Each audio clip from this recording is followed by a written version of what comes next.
Olá pessoal, estamos aqui para gravar mais uma aula de geometria analítica e nesta aula nós estaremos falando sobre decomposição de vetores no espaço. No caso, estaremos trabalhando com o plano R2 e também veremos algumas propriedades e igualdade de vetores, ok? Então quero começar falando de decomposição de vetores no plano R2. Então, para falar de decomposição de vetores no plano R2, nós vamos precisar da ideia de base, que é a base no plano. Então, para ter uma base no plano, a gente só precisa de ter dois vetores que não sejam colineares. Então, suponha que você tenha dois vetores, um vetor U e um vetor V, um vetor U e um vetor V, ou um vetor V1 e V2, tanto faz. Qualquer que seja outro vetor, poderá ser escrito como combinação linear de U e de V. O que seria uma combinação linear? Bem, se eu tenho um outro vetor W aqui, observa que, considerando as retas suportes do segmento orientado que representa U e V, e pegando paralelas, por exemplo, pegando uma paralela com relação à direção de V, passando pela extremidade de W, nós teríamos esse ponto aqui, ok? Então, daqui nós conseguimos ter um outro vetor, que é um vetor que é estendido de U, né? Então, eu vou ter um vetor AU. Então, aqui é um múltiplo de U. E se eu pegar uma paralela, uma projeção de W, né, em relação a V, segundo a direção de U, teremos aqui um vetor que é um múltiplo de V. Então, aqui seria um vetor BV.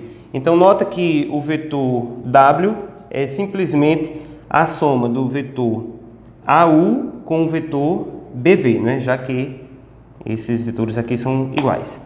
Então, nós podemos ver aqui W como sendo AU mais BV. Ou seja, se eu escrever aqui, W igual a AU mais BV.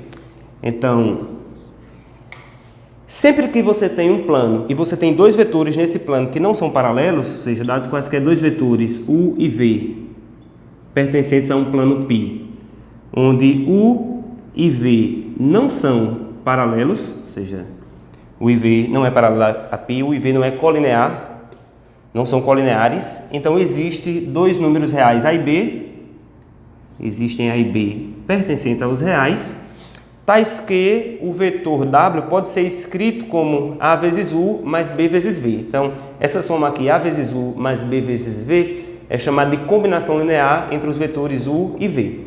Então, o que é que falamos até agora? Dados dois vetores não colineares, qualquer que seja outro vetor do mesmo plano que contém U e V, poderá ser escrito como combinação linear dos vetores U e V. Então, neste caso, nós dizemos que o conjunto formado pelos vetores U e V é uma base do plano que os contém, ok? Então, nessa ordem, né? Então, esse conjunto U e V ordenado é uma base para o plano π. E os números A e B,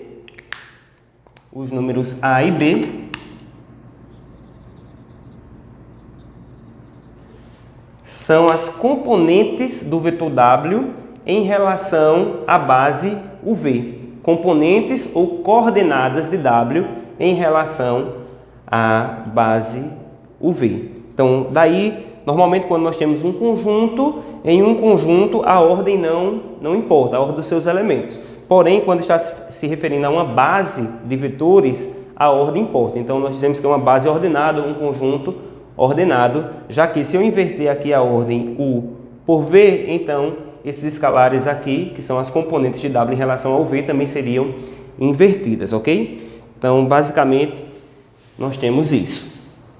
Então, como nosso propósito aqui é decomposição de um vetor no plano, então, dado qualquer vetor W, nós estamos decompondo como uma soma de múltiplos de U e V, que são a base, né? Ou seja, uma combinação linear de U e V.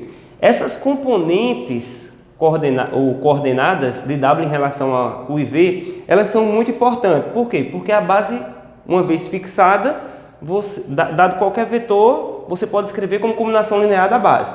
Então, essas componentes aqui, elas vão caracterizar o vetor. E por caracterizar o vetor, nós vamos chamar de expressão, na verdade, são as componentes do vetor, e nós vamos escrever a expressão analítica do vetor W em relação à base UV como sendo simplesmente W igual a AB. Então, AB são as componentes, A e B são as componentes de W em relação à base UV.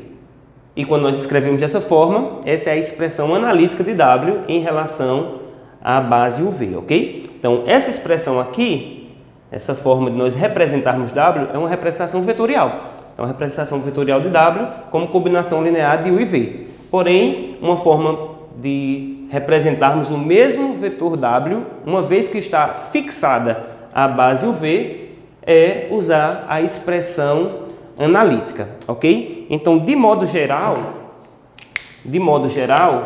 dados, eu vou chamar aqui dados, vou chamar de V1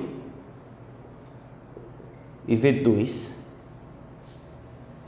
dados V1 e V2, com V1 não colinear a V2, para qualquer vetor,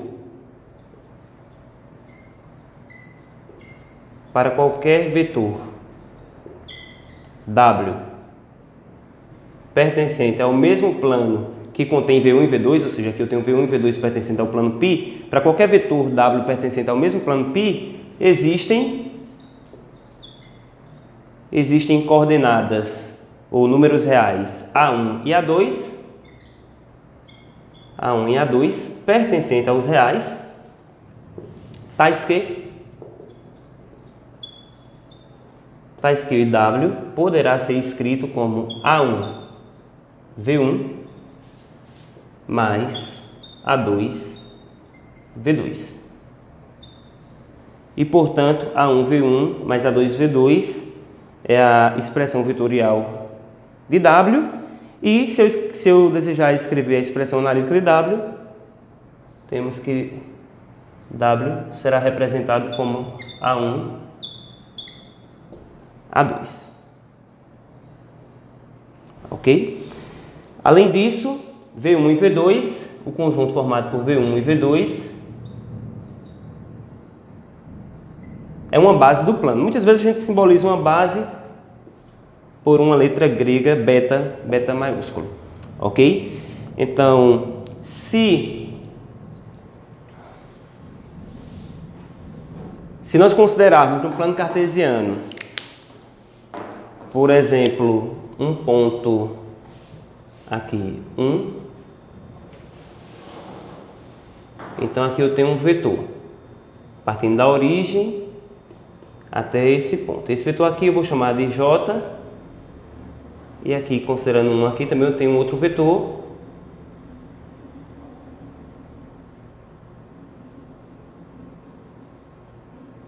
e esse vetor, O, que sai da origem e vai até o ponto 1, 0, eu vou chamar de I.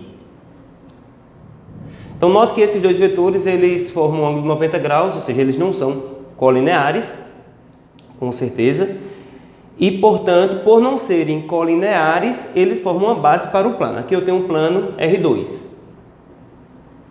Plano R2, que é os reais, cartesiano, os reais, ok? Então, ou também chamamos de plano X ou Y. Então, aqui a base considerada é a base I e J, ou seja, os vetores I e J é uma base para o plano R2. O que é que isso quer dizer? Isso quer dizer que qualquer que seja o outro vetor nesse plano poderá ser escrito como combinação linear de I e J. Qualquer que seja outro vetor, aqui, por exemplo, qualquer que seja o vetor V pertencente ao mesmo plano cartesiano, esse vetor poderá ser escrito como a combinação linear de I e J. Então, observa que se eu tenho um vetor, ele vai ter uma origem e uma extremidade. A origem é 0, 0 e a extremidade é um par ordenado aqui que eu vou chamar de XY, um ponto XY. um ponto que tem abscissa x e ordenada y. Então, note o seguinte, se aqui é x, como a extremidade do vetor i é 1, então, se eu multiplicar i por x, eu vou ter aqui um outro vetor. Vou escrever aqui. Um outro vetor. Esse vetor aqui é exatamente x vezes i.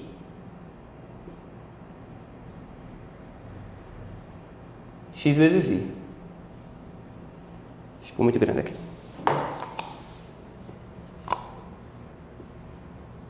X vezes i. Da mesma forma, aqui eu tenho y, então o vetor que parte da origem e vem até a extremidade y, 0y, é o produto de y por j, né? Então, se eu multiplicar y por j, eu vou ter esse vetor aqui que vai ser o vetor yj.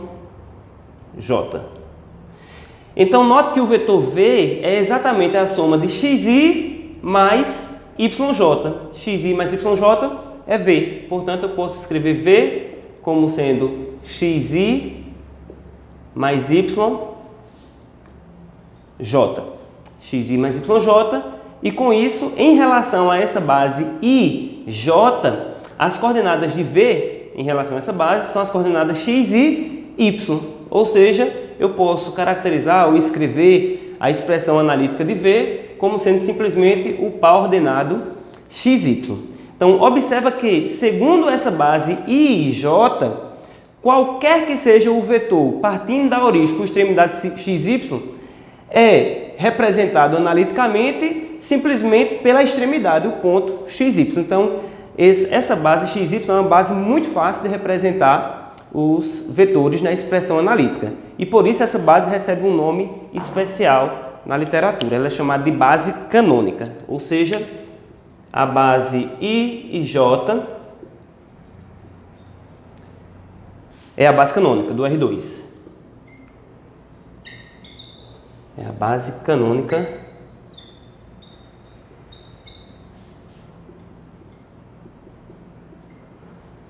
do R2, ok? Lembrando aqui que I é o vetor cuja expressão analítica é 1, 0, e J é o vetor cuja expressão analítica é 0, 1, né? Então, o vetor o I é O, 1, 0, e o J é o vetor O, 1, 0, ou 0, 1. Ok, então, lembre-se dessa base. Essa base é uma base que nós vamos usar sempre. Salvo menção em contrário, todas as vezes que nós estivermos trabalhando com o espaço R2, a base que nós vamos estar utilizando é a base IJ. Quando não for essa base, nós vamos falar, ok? Se não falar, já fica implícito que a base utilizada é a base canônica, base I e J.